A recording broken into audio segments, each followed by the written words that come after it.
Kerusakan hutan dan degradasi lingkungan di Indonesia telah menjadi isu yang sangat serius dalam beberapa dekade terakhir. Masyarakat desa yang tinggal dan bergantung pada sumber daya alam yang ada di sekitar mereka memainkan peran yang krusial dalam menjaga keberlanjutan dan keseimbangan ekosistem. Pada video pendek ini, saya akan membahas tentang pengelolaan lingkungan dengan dana desa dan peran masyarakat. Degradasi lingkungan yang diperparah oleh perubahan iklim berdampak pada peningkatan jumlah bencana alam sebesar 5 kali lipat dalam kurun waktu 5 dekade terakhir. Indonesia termasuk negara yang rentan terdampak secara negatif. Berdasarkan data Badan Nasional Penanggulangan Bencana pada tahun 2020, kurang lebih selama 10 tahun terakhir, frekuensi bencana di Indonesia meningkat lebih dari 200% menjadi kurang lebih 4.886 bencana, dan bencana tersebut didominasi oleh bencana hidrometeorologi, contohnya kebakaran hutan dan lahan, banjir, serta tanah longsor. Berdasarkan dampak dan potensi kerugian degradasi lingkungan, program adaptasi dan pengurangan risiko bencana pada tingkat lokal sangat diperlukan. Jika tidak, kerugian dan kerusakan yang signifikan akibat dampak perubahan iklim kemungkinan besar akan terjadi dengan masyarakat termiskin dan paling terpinggirkan menanggung beban terbesar. Selain rendahnya kesadaran akan dampak perubahan iklim dan risiko lingkungan, tantangan terbesar yang dihadapi pemerintah daerah untuk melakukan aksi iklim terletak pada pembiayaan program.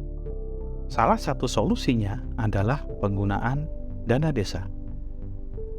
Dana desa adalah dana yang dialokasikan oleh pemerintah Indonesia ke desa-desa dan digunakan dalam pembangunan dan pemberdayaan masyarakat desa. Salah satu prioritas dana desa tahun 2020 adalah untuk penyiapan dan penanggulangan bencana serta pelestarian lingkungan, di mana kegiatan mitigasinya berasal dari adaptasi REDD+, yaitu penurunan emisi dari deforestasi dan degradasi hutan, dan program desa iklim atau Proklim. Dalam implementasinya, peran masyarakat desa dalam penggunaan dana desa sangat diperlukan. Misalnya, 1. Mengawasi dan memegang akuntabilitas dalam penggunaan dana desa.